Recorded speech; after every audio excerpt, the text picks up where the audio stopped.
tinanim naming okra. So, try namin kung matamis ba or masarap. Kaya kain tayo. Ayan, kinakain na po yung hinarvest natin na okra. Ingit kayo.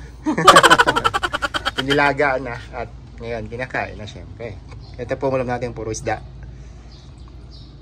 Spanish sardines tsaka ito pangat na isda. At syempre yung okra na hinarvest natin. And of course, brown rice. Yan. Ayun siya, tingnan mo, masayang-masaya sa okra na hinarvest niya. Oh, tingnan mo. Alam mo lambot? Lambot, ang sarap. Magandang umaga mga kasabong kagala. Welcome dito sa JBit Libra Farms. Ngayong umaga, bibisitahin lang natin yung mga tinanim natin na mga okra. Titingnan natin yung kung pwede nang merong aanihin, kung pwede nang merong kukunin. Tingnan natin, ito yung partner ko. Ayan, siya yung mag-harvest kung meron nang pwede. Siya yung quality control. Kukuhanin na natin yung mga okra. Kasi may mga malalaki na tayo na nandito. Ayan, katulad nyan. Meron na. Ayan, kukuhanin niya na yung iba kasi medyo baka gumulang pa, sayang. Habang nagpapakain ako ng mga manok, mga alaga akong manok, siya naman busy naman sa pagpupruning at pag-harvest ng mga tinanim nating mga okra. Bumati ka muna habang nag-aano ka. Hello, good morning mga kasabong kagala. Nag-harvest na kami. Harvest tayo ng mga okra. Teka lang Han, i-close up look natin lang natin. Medyo mapurol ah. Ikit na mo.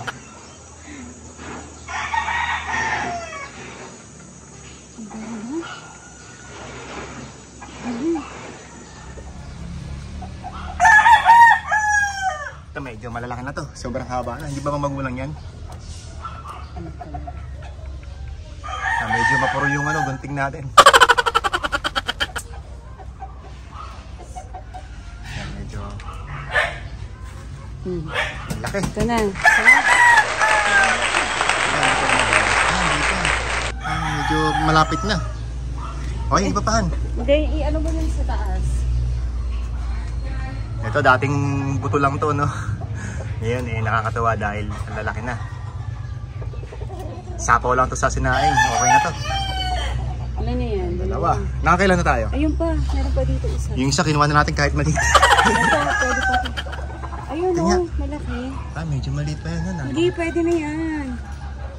Parang hindi pa yan. Malalaki pa yan. Pwede Wag mo na yan. Wag mo na yan. Ito mo na lang na.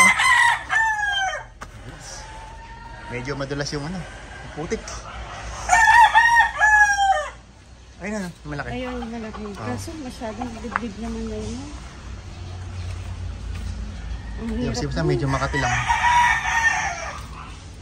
Balit ka lang. Pipitasin ko na lang to. O sige, kung kaya mong pitasin mo na lang.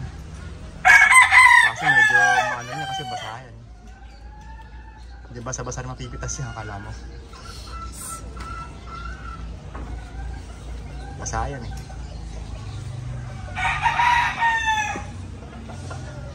medyo mapurol. Ito na po yung mga na-harvest natin sa mga okra natin na mga tinanim. Ayan po. Bali, meron na tayong 6 na piraso ngayong araw na ilalaga. Fresh na fresh po. From sa puno ng mga okra na natin na nandito. Ayan. Ayan po yung mga puno natin. At ito na po yung resulta. Ngayon po ay ilalaga na natin. Napakasarap po nito. Thanks! Ito, meron pa tayong isang kukunin. Ayan. Ito, kunin na natin to bago pa gumulang. Wait lang, sabong kagala. Kukunin ko lang, guguntingin ko lang, no? Wala tayong. Ito po, ang gamit nating gunting. Guntingin natin. Opya. Ito na, no? Nakuha na natin. Medyo bago pa gumulang, kinuha na natin para masarap kainin. Meron pa rin namang iba rito, no? Itong mga ganito nga palang mga dahon, ito kailangan to. Alisin na natin to, no? Putulin na natin. I-pruning na natin itong mga gantong dahon. Meron pang ibang mga ano, bunga. Kaya nito yan, medyo maliit to eh. Kaya medyo palaki naman natin ng konti. Siguro bukas to, pwede na to. Meron pa dito. Ito din, no? May bulaklak at may bunga na rin. Yan, kukunin na rin natin to bukas. Para talagang sariwang sariwa. Malambot, kumbaga. Ayan, mga kasabong pagala. Ngayon naman, no? Dito naman tayo mag-harvest sa kalamansi na ibinigay sa atin na galing sa Nueva Vizcaya. Marami na siyang bunga. Ito yung pinost ko sa shorts ko na may mga bulaklak. Ngayon, mga nagbunga na siya. Ayan. Marami na siyang bunga.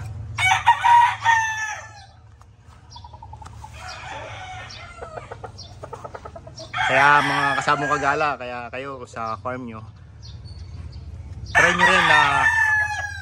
nyo rin na magtanim at mag-alaga rin ng mga kagaya nito, ng mga namumunga. Hindi lang puro halaman, no? Kasi itong mga tanim tanim ng mga gulay at mga prutas na makakatulong sa pang-araw-araw natin na pangangailangan. Ito, much better nga, mas maganda yung mga namumunga, no, na makakain natin rather than yung mga tanim na mga pan-display. Although may mga nag-aalaga rin naman ng mga pan-display, pero tayo syempre mas prepare natin yung namumunga para nagagamit natin sa pang-araw-araw, para hindi na tayo bibili at nakakatipid pa tayo, di ba? So ayan na po siya. Mag-say hi ka ulit pag Hello, good morning mga kasabong kagala. Ayan. Ngayon, mag-ano na tayo, mag-harvest tayo, no? So, mag-harvest tayo ngayon ng kalamansi. Yung sa unang video natin, na-harvest natin yung mga okra. Ngayon naman is kalamansi. Ano na ba ito, Han? Medyo maliliit. Yan, ito po.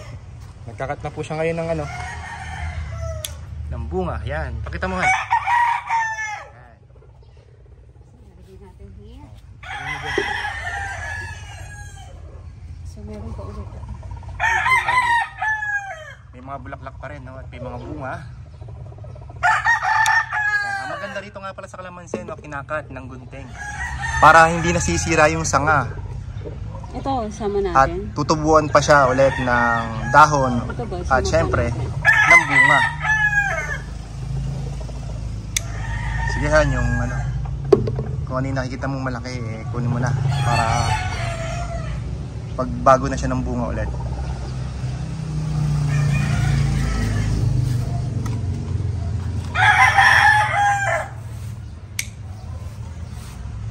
So ulitin ko, mga kasabong kagala, mas maganda na magtanim ng mga prutas, gulay para nagagamit natin sa pang-araw-araw natin pangangailangan sa bahay.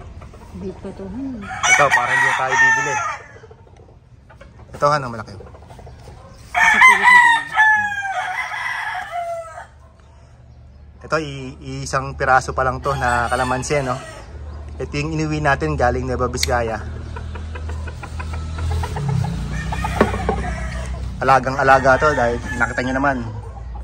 Puro itlog ang ilalim na dinurog na itlog. Ang daming fertilizer. Kasi ito botpit pa lang ito eh. Ito ba? Sa tingin mo? Medyo Yan, pwede na yan, Han. Malaki na yan. medyo maano pa ito. Naku.